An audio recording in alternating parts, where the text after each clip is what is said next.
एकता शान्ति र संस्कारको संवाहक कालिका एसडीमा सम्पूर्ण दर्शक महानुभावहरूलाई नमस्कार तथा हार्दिक स्वागत गर्न चाहन्छौँ। कालिका विशेषको प्रस्तुतिमा छु म तिलक पौडेल। नेपालमा पछिल्लो समय चीनको वुहान शहरबाट फैलिएको कोरोना भाइरस कोभिड-19 को संक्रमण दिनानुदिन बढ्दै गइरहेको अवस्था छ।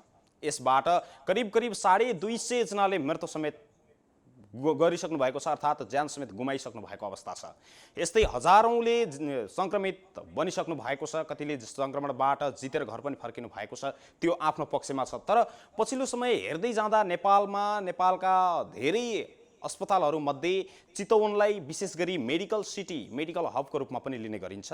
यहाँ पनि धेरै संक्रमितहरू हुनुहुन्छ। दिनानुदिन मृतक तथा संक्रमितको क्रम पनि बढ्दै गइरहेको अवस्था छ। पछिल्लो समय चितवन मेडिकल सिटी जस्तो ठाउँमा अस्पतालमा उपचार गराउन जाने क्रममा शङ्काले लङ्का जलायो भने जस्तो सामान्य अवस्थाका बिरामीहरू पनि अस्पतालमा उपचार गराउन जाँदै गर्दा ल यो व्यक्ति कोरोना संक्रमित आयो, यसलाई उपचार हुँदैन भनेर, यहाँ बेड छैन भनेर एउटा अस्पतालमा जाँदा भनिन्छ भने त्यसबाट अर्को अस्पतालतर्फ लग्छन् बिरामीहरू। त्यसपछि त्यो बिरामी अर्को अस्पतालमा पुग्दा पनि त्यहाँ पनि बेड नै हुँदैन। कुनै अस्पतालमा पनि बेड नभइसके पछाडि अस्पतालहरूले भर्ना लिन नमानेपछि बिरामीहरूले ज्यान समेत गुमाइसकेका छन्। गत सोमबारकै कुरा गर्ने हो भने चितवनकै 3 जनाले अस्पताल नै नपाएर, अर्थात् अस्पताल चाहर्दै उपचारकै अभावमा ज्यान गुमाएको अवस्था छ भने आइतबार मात्रै पनि अर्को 1 जनाले ज्यान गुमाइसक्नु भएको थियो। ताकि उहाँको कोरोना संक्रमणको आशंकाले उपचार नै भएन, उपचार अभाव भयो, त्यस लगत्तै उहाँको निधन भयो। निधन पछाडि कोरोनाको रिपोर्ट आउँदै गर्दा नेगेटिभ आइदियो, जसकारण चितवनमा यस्ता गतिविधिहरू पछिल्लो समय बढिरहे भनेर सर्वसाधारणहरूले गुनासो पनि गर्न थाले। आज खास यो किन अस्पतालहरूले भर्ना लिन मान्दैनन् र बिरामीहरूले उपचारको अभावमा मृत्युवरण गरिरहेका छन्, यिनै विषयवस्तुमा रहेर आज हामी कुराकानी गर्दैछौँ। र आज हामीहरूले विशेष गरी कोरोना भाइरस कोभिड-19 को यो संक्रमणको कारणले हामीहरू फेस टु फेस अन्तर्क्रिया गर्न नसके पनि हामीहरूले विशेष विषयवस्तुमा, विशेष कार्यक्रमहरूमा, सामाजिक सञ्जाल त्यस्तै इन्टरनेट तथा प्रविधिको माध्यमबाट हामीहरूले कार्यक्रममा समावेश गर्ने गरेका छौँ र विषयवस्तुहरूलाई उठान गर्ने गरेका छौँ। र आज पनि हामीहरूले प्रविधिको माध्यमबाट चितवनको निजी तथा सरकारी अस्पतालहरूको समन्वय समिति का अध्यक्ष नारायण सिंह कुँवरसँग हामीहरूले आजको अन्तर्क्रिया गर्दैछौँ र मैले अब सुरुमा उहाँलाई स्वागत गर्न तर्फ लाग्दछु। नारायणजी, स्वागत छ कालिका एसडी टेलिभिजनको यो विशेष कार्यक्रम। नमस्कार यहाँलाई। सिटी जस्तो ठाउँमा बिरामीहरूले उपचारको अभावमा मृत्युवरण गर्नुपर्ने अवस्था किन आयो, के लाग्छ यहाँलाई, बताइदिनुहोस् न। मलाई के लाग्छ भनेदेखि चाहिँ अब यो अस्पतालको कमी कमजोरीले भन्दा पनि अब यो रोगको चाहिँ नि त्यसको स्पेसिफिक क्यारेक्टरिस्टिक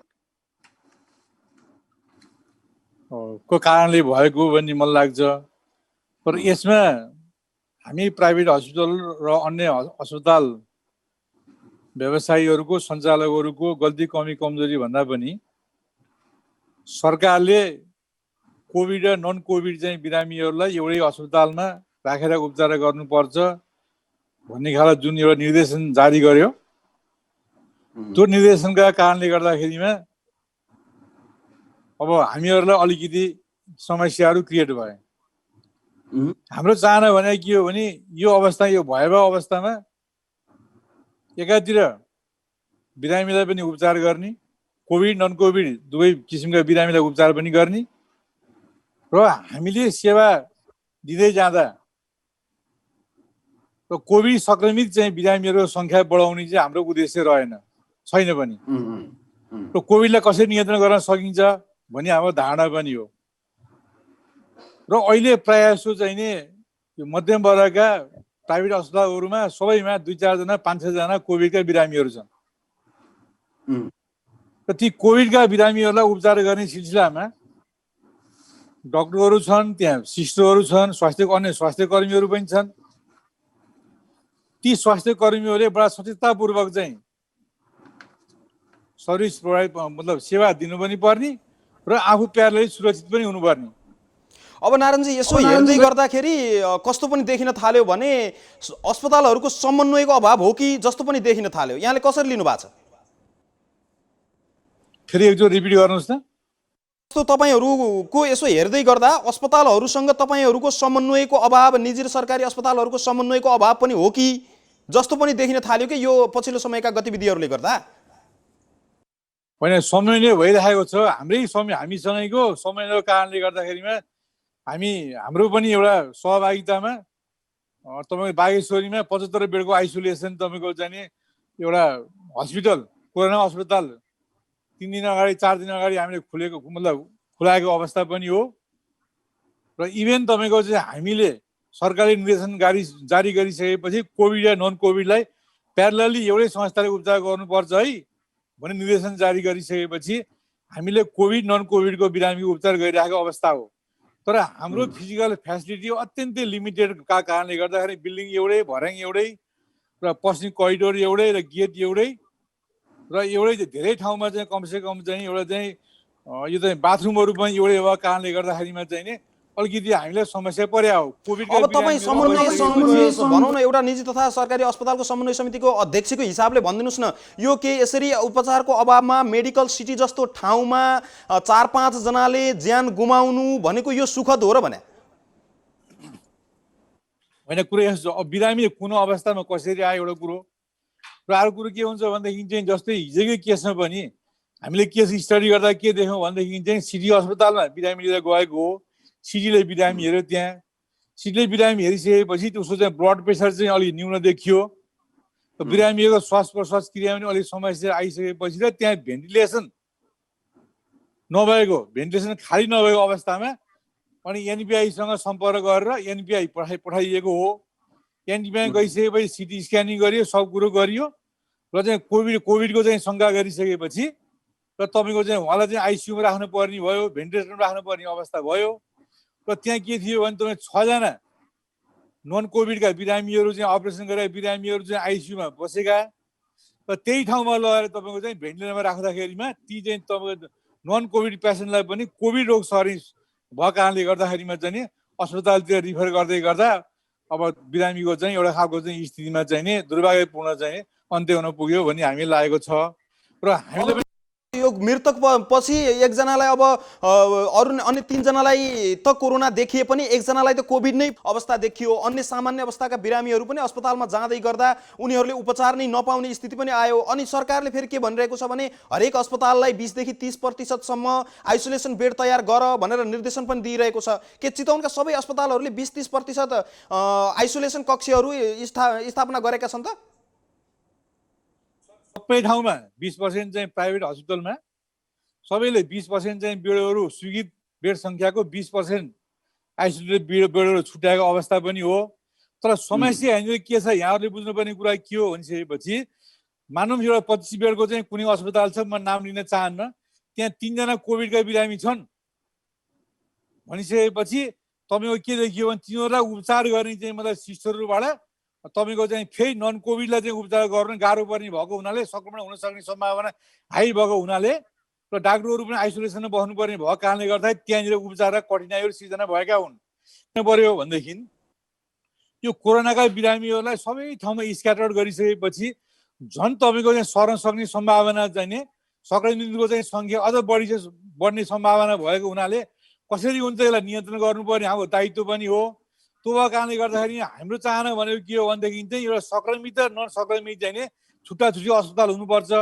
सङ्क्रमितलाई सङ्क्रमित अस्पतालमा चाहिँ नि तपाईँको चाहिँ नि उपचार गर्ने र नन सङ्क्रमितहरूलाई चाहिँ तपाईँको चाहिँ नि अरू खालको अस्पतालमा उपचार गर्नुपर्छ भनेर हामीले भन्दै आएको अवस्था पनि हो। र यो खालको चाहिँ स्थिति अहिलेसम्म सिर्जना हुन नसकेका कारणले गर्दाखेरिमा फेरि पनि समस्या क्रिएट भइरहेको अवस्था छ। अब यति धेरै भएको मेडिकल सिटी जस्तो ठाउँमा यही चितवनका स्थानीयहरूले त उपचार नपाएर मृत्युवरण गर्नुपर्ने स्थिति आइसक्यो भने अन्य बाहिरी जिल्लाका सर्वसाधारणहरू निकै विकट क्षेत्रबाट आएका, ताकि उनीहरूलाई चितवनकै हस्पिटल, यहाँबाट त्यहाँको हस्पिटल पनि थाहा नहुने क्षेत्रबाट, दुर्गम क्षेत्रबाट आएका बिरामीहरूले चितवनमा आइसके पछाडि उपचार पाउँछौँ, हामीहरूले आफ्ना भनौँ न पेसेन्टहरूलाई बचाउन सक्छौँ भन्ने त अब यसबाट त देखियो कि हामीले उपचार पाउँदैनौँ, चितवनमा उपचारकै लागि नजाउँ भन्ने कन्डिसन पनि देखियो नि। के लाग्छ यहाँलाई? भने यहाँले भन्नुभएको कुरो सही पनि हो। यो कुरोमा म चाहिँ यहाँसँग एकमत पनि छु। तर पनि के हो भने त प्रोसेस अफ ट्रिटमेन्टको जुन सिलसिला छ त्यो सिलसिला तपाईँको चाहिँ दुइटै प्रकृतिका चाहिँ बिरामी र उपचार एकै ठाउँमा गराउँदाखेरिमा चाहिँ नि यो सर्न सक्ने चान्सेस पनि हाई, नम्बर 1। नम्बर 2, सङ्क्रमित तपाईँको चाहिँ बिरामीहरूलाई उपचारमा इन्भल्भ भएका सिस्टर डक्टरहरू चाहिँ फेरि पनि आइसोलेसन बस्नुपर्ने जरुरत भएको कारणले गर्दाखेरिमा एकातिर म्यान पावरको पनि समस्या, अर्कोतिर तपाईँ एकै ठाउँमा राखेर उपचार गर्दाखेरिमा चाहिँ नि सङ्क्रमितहरूको सङ्ख्या पनि बढ्न सक्ने भएको कारणले गर्दाखेरि यो चाहिँ हाम्रो ठुलो समस्याको रूपमा चाहिँ अगाडि चाहिँ क्रिएट भइरहेको छ। र यिनै समस्याले गर्दाखेरिमा छिटुली यस्ता खालका समस्याहरू क्रिएट भएको हुन् भन्ने मलाई लाग्दछ। अस्पतालहरूले कस्तो गर्न थाले भने सामान्य अवस्थाका बिरामीहरूलाई अन्य समयमा भनौँ न त्यति क्रिटिकल केसमा नपुगेका बिरामीहरूलाई सहजै भर्ना लिन्छन्। अलिकति क्रिटिकल केस भए उनीहरू अलिकति सिरियसनेस उनीहरूमा देखियो भने र त्यही अस्पतालमा पुर्याइसकेपछि पनि उनीहरूमा बाइचान्स सिरियसनेस देखियो, कोरोना सङ्क्रमण देखियो भने उनीहरूलाई त्यहाँबाट छिछिर दूर तत्काल गरिहाल्नुपर्ने स्थिति चाहिँ किन आउँछ भने आशा अस्पतालकै एक्जाम्पल मैले यहाँ दिन चाहन्छु। अहिले हामी यहाँ चाहिँ 5 जना कोभिडका बिरामीहरू छन् र कोभिड र नन कोभिडलाई चाहिँ नि स्पेसल्ली उपचार गर्न सकिन्छ। छुट्टा छुट्टै तपाईँको चाहिँ साधन स्रोतहरू र तपाईँको चाहिँ फिजिकल स्ट्रक्चर नभएको कारणले गर्दाखेरिमा कोभिडका बिरामी राखेका कारणले गर्दाखेरि नन कोभिडलाई हामीले राखेको छैन। हामी राखेकै छैनौँ। हामी कोभिड बिरामी राख्न सक्ने अवस्था हामी यहाँ छ अहिले हालमा हामी राख्छौँ, तर नन कोभिड बिरामीलाई हामी राख्न सक्दैनौँ। कोभिड आशंका गरिएका 3 बिरामीहरूले ज्यान किन गुमाए त? होइन सुन्नु, तपाईँ यो त के देखियो भने एकातिर तपाईँको चाहिँ अब अवस्था के थियो भन्दाखेरि तपाईँको चाहिँ या त कोभिडको शङ्का ओपिडी इमर्जेन्सीमा आइसकेपछि कोभिडको शङ्का लागिसकेपछि नन कोभिड भएको तपाईँको चाहिँ बिरामीहरू जुन सानो अस्पताल छ 20 बेडको 15 बेडको 25 बेडको जुन हस्पिटल छ त्यही हस्पिटलमा तपाईँको चाहिँ कोभिडको शङ्का लागेको बिरामीलाई पनि त्यहाँ लगेर उपचार गराउँदाखेरिमा र तपाईँको टेस्ट गर्दाखेरिमा टेस्टको रिपोर्ट चाहिँ 4 दिनपछि आउने र यो 4 दिनको बिचमा तमाम डक्टर तपाईँको चाहिँ स्वास्थ्य कर्मीहरूलाई र अरू बिरामीहरूलाई पनि सर्न सक्ने सम्भावना भएको हुनाले हामी त सतर्क हुनुपर्ने हाम्रो बाध्यता भयो नि। यो त अब अस्पतालहरूले पहिले नै हामी सुरक्षित हुनुपर्छ भन्छन्, सर्वसाधारणहरूलाई उपचार गर्दैनन्। सामान्य यो यस्तो अवस्था भइसक्यो, सामान्य अवस्था छैन, यसमा बिरामी भएपछि अस्पतालमा जानुपर्ने, अब जाने कि के गर्ने भइसक्यो। अस्पतालमा गए झन् पहिल्यै मरिएला, बरु घरमै मरौँ भन्ने बिरामीहरूले अनुभव गर्न थालिसके। होइन, तपाईँले भन्नुभएको कुरो तपाईँ राख्नुभएको चासो सियर हो। म यहाँ प्रति चाहिँ म चाहिँ प्रकट गर्दछु। फेरि पनि यसको त क्लियर कट पोलिसी सरकारबाट आउनु पर्यो नि तपाईँको। जस्तो भन्नुहोस् न पिसिआरकै दिएको निर्देशन अनुसार चलिरहेका छौँ भनेर दाबी गर्दै गर्दा हामीहरू आफैले अनुगमन गर्दै गर्दा र त्यहाँ जुन चितवनका अस्पतालहरूको कस्तो अवस्था समेत देख्यौँ भने ती अस्पतालहरूले ताकि कुनै उच्च निकायबाट उनीहरूलाई सम्पर्क भयो र माथिसम्म पहुँचवाला बिरामी छ भने त्यसले सहजै उपचार पाइरहेको अवस्था पनि छ। यदि उसको माथिसम्म पहुँच छैन भने त्यो बिरामीले तत्काल मृत्युवरण गर्नुपर्ने अवस्था, अस्पतालबाट छिछि दूर हुनुपर्ने अवस्था, यो किन आइरहेको छ त बताइदिनुहोस् न।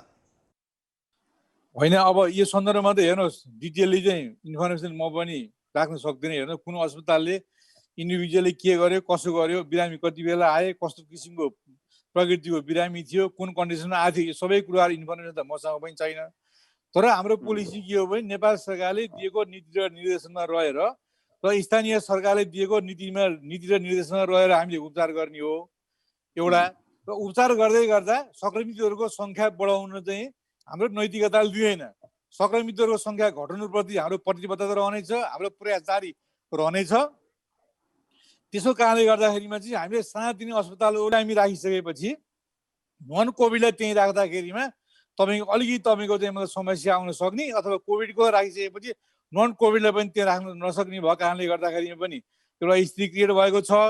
र कोभिडको बिरामी उपचार गरिसकेपछि जस्तो भनौँ 7 दिनसम्म गएर तपाईँको आइसोलेसन बस्नु पर्ने, 7 दिनपछि फेरि टेस्ट गर्नु पर्ने, अर्को 7 दिन वेट गर्नु पर्ने, त्यो खालको एउटा डबल सिफ्टमा तपाईँको चाहिँ ड्युटी गर्न सक्ने म्यान पावरको पनि सबै प्राइभेट हस्पिटलमा यो सम्भावना पनि छैन।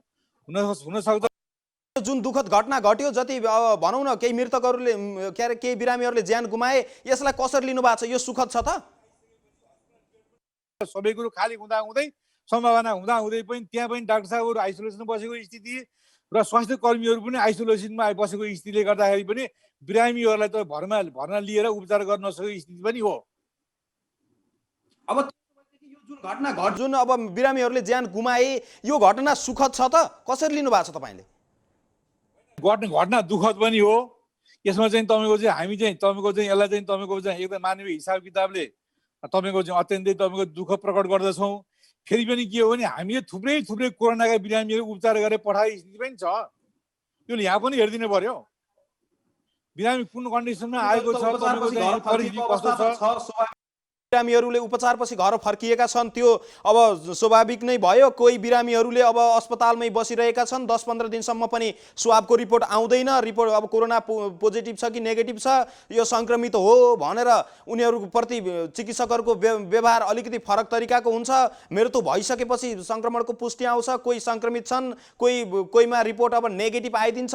अलिकति चिकित्सकहरू पहिल्यै छिछि दूर छन्। यस्तो आपत परेको अवस्थामा भनौँ न, यस्तो त्यसै दर्दनाक स्थिति बनिरहेको अवस्थामा चिकित्सक र अस्पतालहरूको व्यवहार यस्ता देखिन थालिसके। अब समन्वयकर्ता तपाईँहरू जस्तो निजी अस्पताल र सरकारी अस्पतालको समन्वयकर्ताहरूले पनि खासै त्यसप्रति चासो बढाएको देखिँदैन। अहिलेसम्म अब मृत्यु भइसकेको पनि 3-4 दिन भइसक्यो, यसप्रति के चासो दिनुभएको छ? खोइ अहिलेसम्म केही सुनिएको छैन।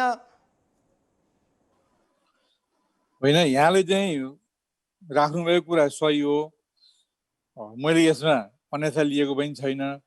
समस्या के हो भन्नु मलाई भने मेडिकल एसोसिएसनले पनि के भनिराखेको अवस्था छ भनेदेखि चाहिँ नि कोरोनाका बिरामीहरूको लागि र नन कोरोनाका बिरामीहरूको लागि चाहिँ छुट्टै तपाईँको चाहिँ अस्पतालको प्रयोग हुनुपर्दछ, अस्पतालमा उपचार हुनुपर्दछ भने चाहिँ स्ट्रङ चाहिँ मेडिकल तपाईँको एसोसिएसनका डाक्टर साथीहरूको पनि भनाइरहेको छ। हाम्रो प्राइभेट अस्पताल एसोसिएसनका पनि साथीहरू, सञ्चालक साथीहरूको हामी कहाँ इन्भल्भ हुने चाहिँ डाक्टर स्वास्थ्यकर्मी साथीहरू के छ भने छुट्टै खालको चाहिँ तपाईँको चाहिँ एउटा केन्द्र उपचार केन्द्र हुनुपर्छ भन्ने हाम्रो पनि धारणा छ। र अर्को धारणा के हो भनेदेखि तपाईँको चाहिँ अब यो पिसिआरको रिपोर्ट एउटा कुरो चाहिँ ढिलो पनि आउने। दोस्रो कुरो त कस्ट एनालाइसिस हिसाब किताबबाट पनि भर्खरै तपाईँको चाहिँ नि बी हस्पिटलको चाहिँ एकजना डाक्टर साहबले भन्नुभएको थियो एभेन्यू टिभीमा चाहिँ नि लगभग त 1000 रुपियाँ तपाईँ कस्ट पर्छ। 1000 को पेरिफेरीमा चाहिँ पिसिआरको तपाईँको चाहिँ कस्ट पर्छ है। अब अहिले सरकारले चाहिँ 4400 भनेर फिक्स गरिदिएको अवस्था छ। त्यसको तपाईँ कस्टमा तपाईँको चाहिँ सरकारले तपाईँको चाहिँ त्यो प्रोभाइड गरिदिने। धेरै ठाउँमा तपाईँको चाहिँ मतलब चाहिँ एउटा खालको सेन्टर खोल्यो र एउटा खालको चाहिँ बिरामीलाई तपाईँको शङ्का लाग्ने बिरामीहरू त्यहाँ गएर टेस्ट गरेर त्यो रिपोर्ट लिएर तपाईँको चाहिँ मतलब चाहिँ उपचार गरेर चाहिँ अगाडि चाहिँ बढ्यो भनेदेखि चाहिँ एउटा खालको सहजता पनि प्रदान गर्ला है। यो तेस्रो कुरो भयो।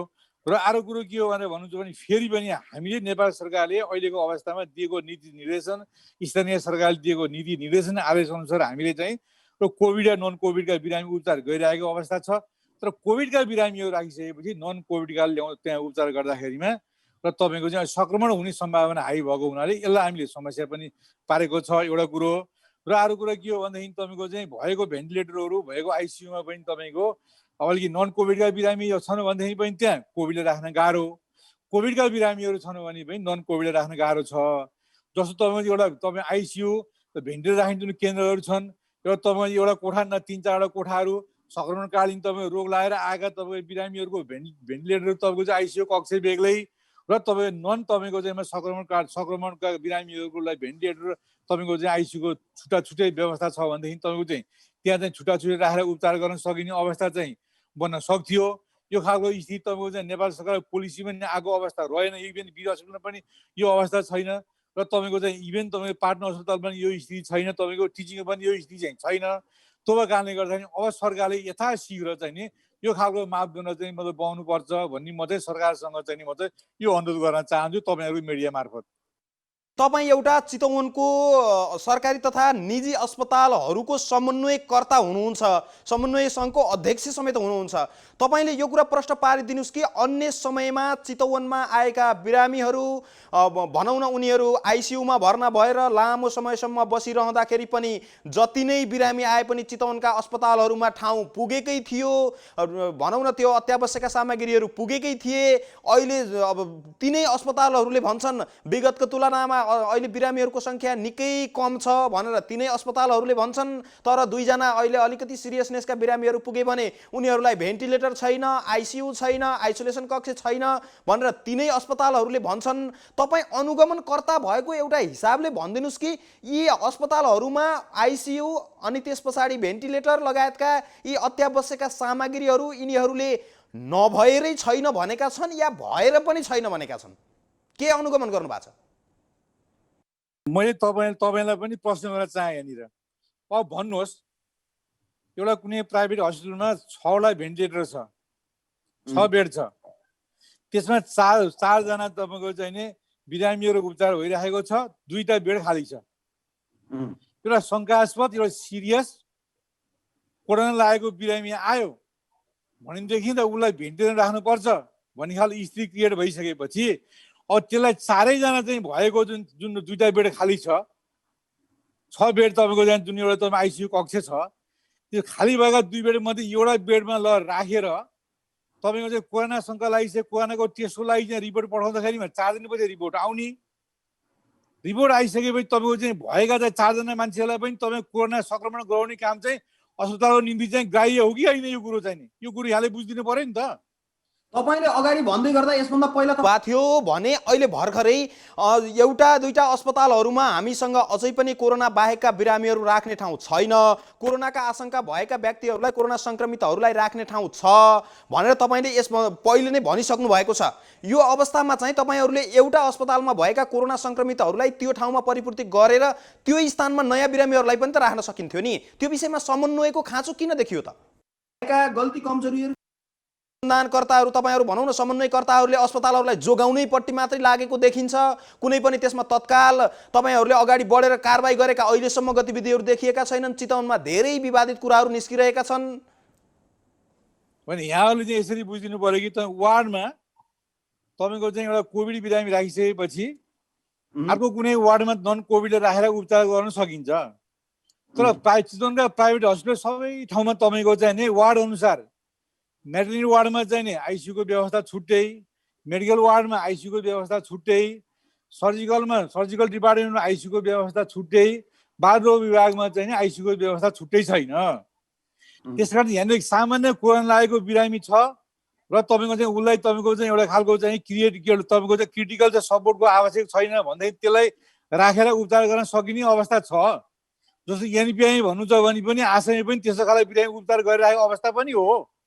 तर भइदियो के भने तपाईँको त्यही आइसियुमा तपाईँ एकै ठाउँमा भएको आइसियुको जुन बेड छन् त्यही बेडको सेयरिङ तपाईँको चाहिँ नि कोभिड पेसेन्टले पनि गर्नु पर्यो, नन कोभिड पेसेन्टले पनि गर्नुपर्ने भएको कारणले गर्दाखेरिमा तपाईँको चाहिँ के हुने भयो भने त्यो फेसिलिटी चाहिँ प्रोभाइड गर्न नसकेको कारणले गर्दाखेरिमा यस्ता खालका तपाईँको चाहिँ मतलब एउटा मान्छेको तपाईँ डेथ जस्तो तपाईँको चाहिँ असामान्य हुने खालको तपाईँ चाहिँ घटना गएका हुन्। त्यहाँनिर समस्या यो चाहिँ टेक्निकल पार्ट हो। यो नि त्योसँग सँगसँगै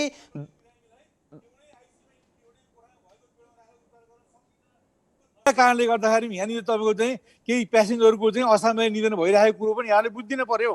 अब त्यसो भएदेखि भनिदिनुहोस् न नारायणजी, अब चितवनमा स्वाब सङ्कलन गर्ने क्रियाकलापहरूमा जति पनि अस्पतालहरू छन् त्यहाँबाट पेसेन्टहरूले, बिरामीहरूले के पनि गुनासाहरू गर्न थाले भने हामीहरूलाई जबरजस्ती यो मेडिकलहरूले, अस्पतालहरूले जबरजस्ती यो स्वाब सङ्कलन गर्नुपर्छ है भन्दै पनि पेलिरहेका छन् भनेर गुनासाहरू गर्न थालिसके चितवनमा। यो विषयमा के भन्नुहुन्छ तपाईँले? होइन, अब यो कसले के भन्छ भन्ने कुरो भन्दा पनि हाम्रा आफ्ना समस्या छन्, मेडिकल एथिका कुराहरू छन्। मेडिकल एसोसिएसन एउटा निर्देशन जारी गरेको छ, डक्टरहरू त्यो निर्देशिकाभित्र रहेर चाहिँ काम गर्न चाहन्छन्। स्वास्थ्य कर्मीहरूलाई पनि उहाँहरूको चाहिँ तपाईँको चाहिँ एउटा आफ्नो किसिमको सङ्गठन छ, त्यो सङ्गठनभित्र रहेर उहाँहरूले पनि उपचारमा चाहिँ खटिरहनु भएको अवस्था छ। त्यो भएको कारणले गर्दाखेरिमा हामीले तपाईँको चाहिँ अब सरकारले जुन नीति जारी गरिरहेको छ कोभिड र नन कोभिडलाई एउटै संस्थामा उपचार गर्नुपर्छ भन्ने खालको स्थिति चाहिँ जुन जारी गरिरहेको छ, जुन गाइडलाइन दिइरहेको छ, हामीले चाहिँ क्रिटिकल तपाईँको चाहिँ केयर गर्नुपर्ने बिरामी, सिरियस बिरामीलाईदेखि बाहेक अरूलाई चाहिँ उपचार गरिरहेको अवस्था हो नि। उपचार गरिरहेकै छौँ। अहिले सिटी हस्पिटल जानुभयो, तपाईँ एनपिआई जानुभयो, आशामा जानुभयो, त्यहाँ कोभिड र नन कोभिड दुवै किसिमको बिरामीहरू उपचार गरिरहेको अवस्था हो। तर भइदियो के भने तपाईँको आइसियुमा, तपाईँको चाहिँ सिसियुमा तपाईँ जहाँ तपाईँको चाहिँ लिमिटेड सिट छ, एउटै तपाईँको चाहिँ कोठामा त्यो छ, र तपाईँ त्यहाँ चाहिँ सङ्क्रमित र नन सङ्क्रमित बिरामीलाई एकै ठाउँमा राखेर उपचार गर्न नसकिने भएको कारणले गर्दाखेरिमा यो चाहिँ हाम्रो चाहिँ यो बाध्यता व्यवस्थाको कुरा हो होइन। कोभिडका बिरामी आइसियुमा बसिसकेपछि नन कोभिडले राख्न नसकिने, नन कोभिडका बिरामीहरू आइसियुमा र सिसियुमा बसिसकेपछि र तपाईँ कोभिडका बिरामीहरूलाई राख्न नसक्ने हाम्रो बाध्यता, यो कुरो चाहिँ बुझिदिनु पर्यो। यो कुरो चाहिँ यो गरेपछि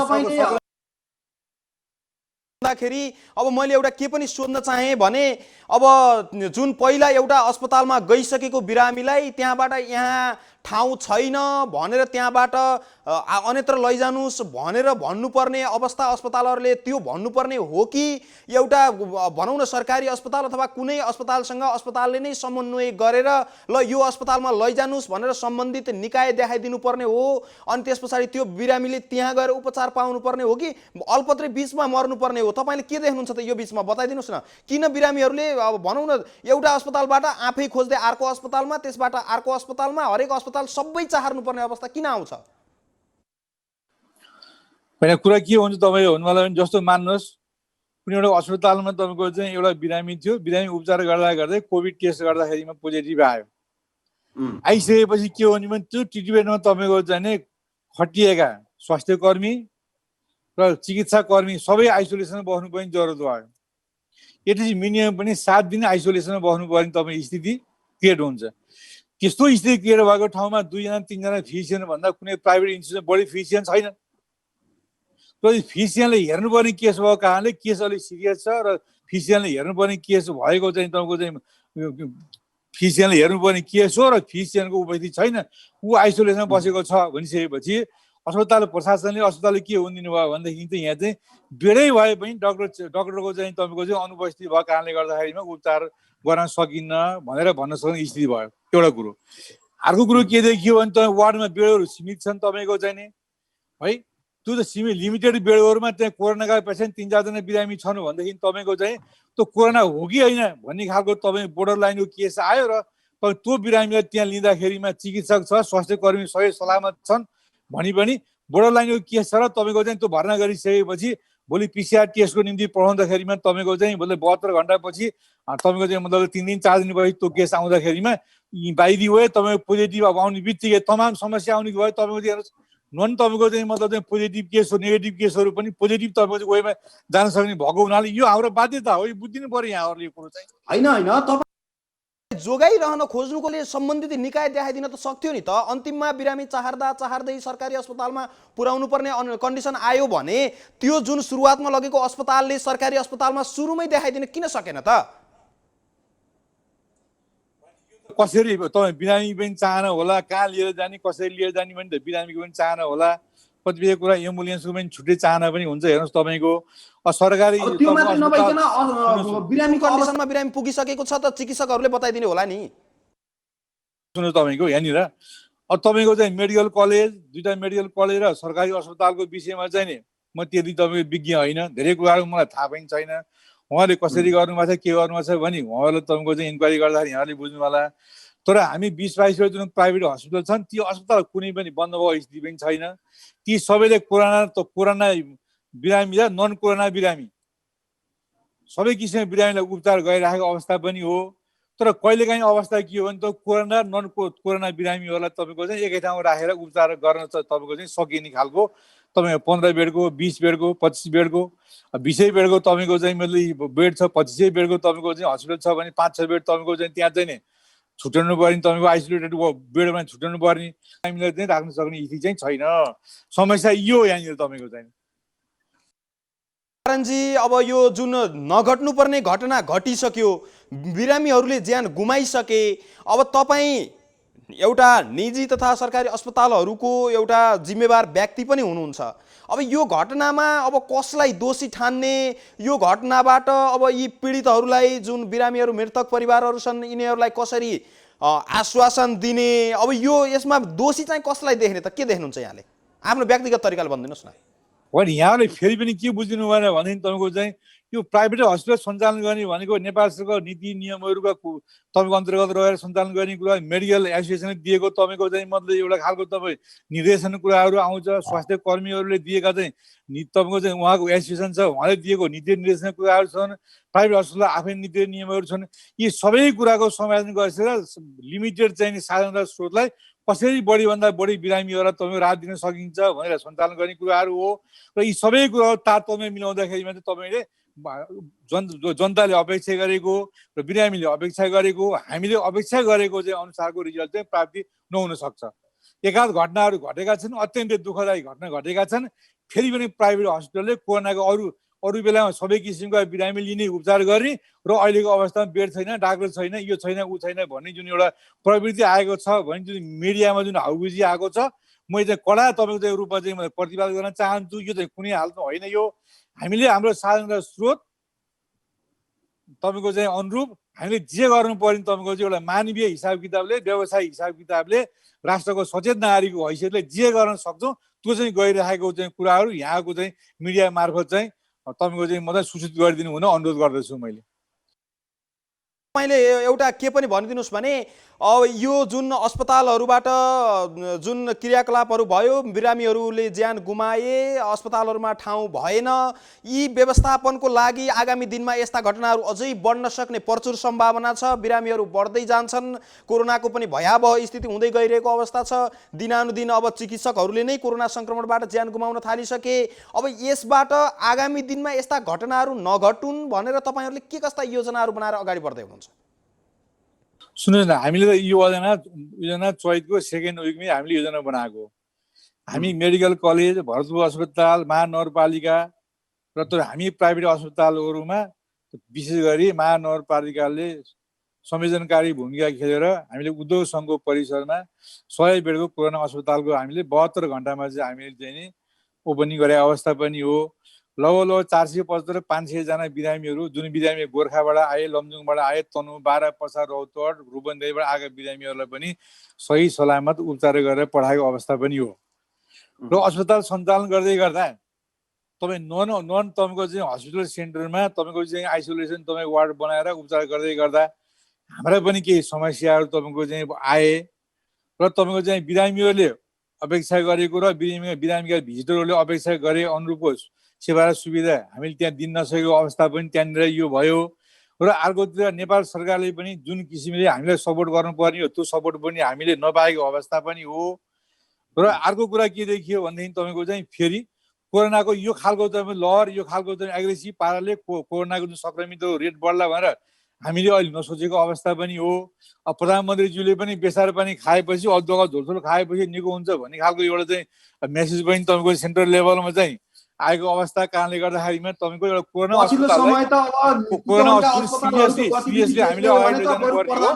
र मिडियाबाट पनि धेरै चाहिँ पोजिटिभ भन्दा नेगेटिभ कुरा कारणले गर्दाखेरि त्यो चाहिँ हामीले बन्द गऱ्यौँ। र फेरि पनि सुन्नुहोस्, फेरि पनि हामीले विगतमा तपाईँ हिजोसम्मका दिनमा हामीले उपचार गर्दै आउँदा फेरि पनि हामीबाट, हाम्रा तपाईँको स्वास्थ्य कर्मीमा, चिकित्साबाट, अन्य स्वास्थ्य कर्मीबाट, हामी सञ्चालकहरूबाट तपाईँको चाहिँ मतलब के कति कमी र कमजोरी चाहिँ भएका छन् तिनको पनि हामी चाहिँ पुनर्मूल्याङ्कन गरेर अब यसलाई चाहिँ तपाईँको नदोहोरिनको निम्ति हाम्रो तर्फबाट के गर्न सकिन्छ भोलिका दिनमा हामी चाहिँ यसको निम्ति चाहिँ छलफल चाहिँ गरेर एउटा निर्णय पुगेर हामी अगाडि बढ्न चाहन्छौँ भन्ने कुरो पनि यहाँहरूको मिडिया मार्फत चाहिँ नि जानकारी गराउन चाहन्छु।